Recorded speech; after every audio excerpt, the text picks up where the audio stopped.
Welcome to That's Good Osweiler.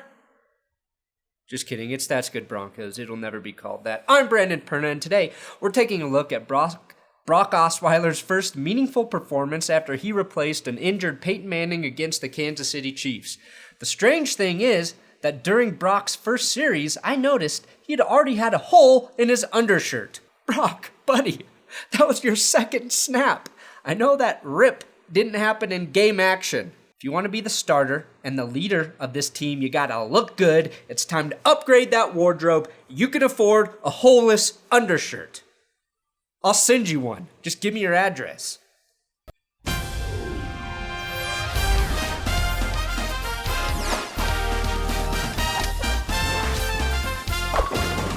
The immediate benefit of starting Brock Osweiler is that as a man who is 14 years younger than Peyton Manning, he can use his legs to avoid pressure and extend plays. For a big man, he's very mobile, and when you have an offensive line that isn't very good, being able to move around can combat some of the O-line's missed blocking assignments. Manning negated their inadequacy with his quick release, so expect the offense to look significantly different with Brock at the helm. Deep. Spoiler alert, Brock's most impressive drive ends with an interception, but let me show you why having Brock under center isn't a bad thing for the Denver Broncos. After a great play by the Kansas City Chiefs special teams, Osweiler started his second series from the 1-yard line, or as coaches call it, the keep your legs closed so we don't get fucked zone. Osweiler started the drive with an 11-yard completion to Bumper Car Daniels.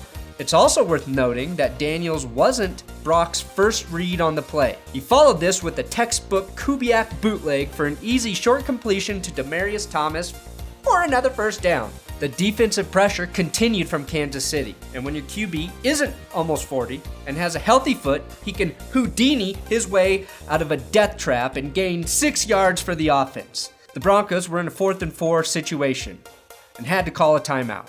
Brock walked over to the sideline and said, Hey, is my forehead as red as Peyton's? What I've learned is great plays come with red foreheads. That's barely even red. It turns out his head was red enough, and that 4th and 4 conversion to Demaryius Thomas was as easy as a walk in the park. Unless, of course, you're like Peyton Manning, who's suffering from a torn fascia, where every step you take, where every move you make, feels like you're walking on hot coals, broken glass, and shattered records.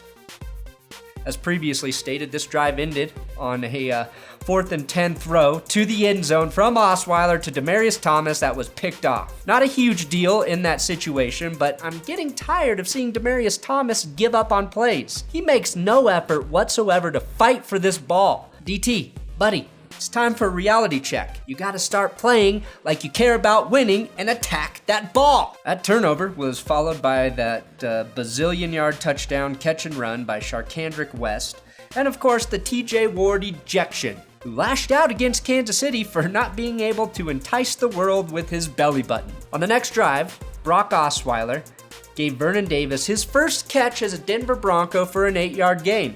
Congrats, Vernon. I'm sorry that you left a losing team to join a winning team that has done nothing but lose since you arrived. But here's a sneak peek into the Broncos' future. Osweiler connects with Benny and the catch, who fights his way for a first down on a 2nd and 16. Brock then completed a key 3rd and 10 to Demaryius Thomas to keep the drive alive. Positive signs from the young gunslinger. That was the first of 2 3rd and 10 conversions on this drive, the second coming on this pass to Cody Latimer, who suddenly knows where to be on the field and takes the ball down to the 1-yard line.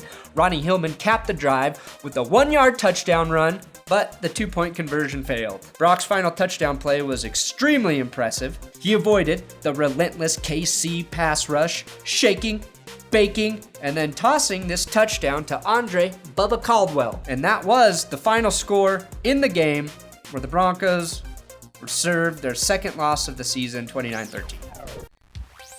The knock on Brock, and no, that's not a terrible NFL Network title for a segment discussing his weaknesses, but the current criticisms of Osweiler have to do with his accuracy and elongated throwing motion.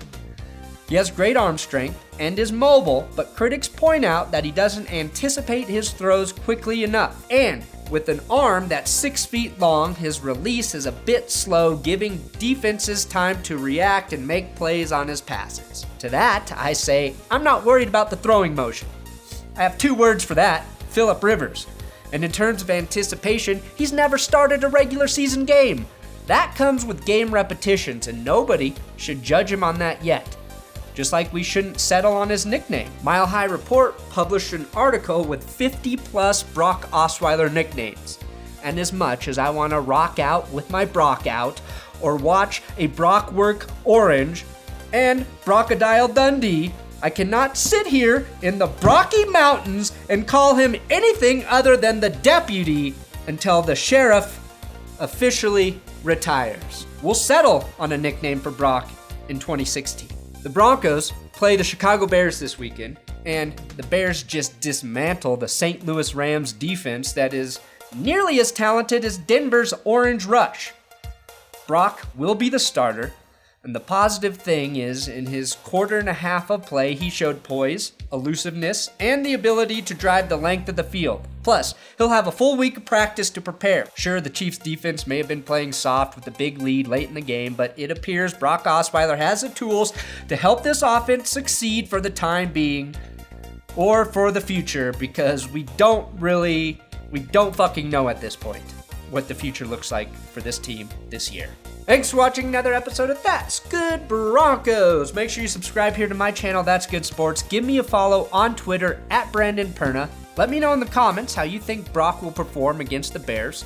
I also want to thank Wing Basket for sending me this platinum wing card. Yeah, that's right. This card only goes out to local sports heroes and celebrities, and I got one. Wing Basket, which is located in Parker, sent this to me for free, and they asked nothing of me. They were just a fan of the show, and they said, do you want free wings when you come into our store? And I said, yeah, please. So thank you, Wing Basket. If you're in Parker, go try their wings, because they are delicious.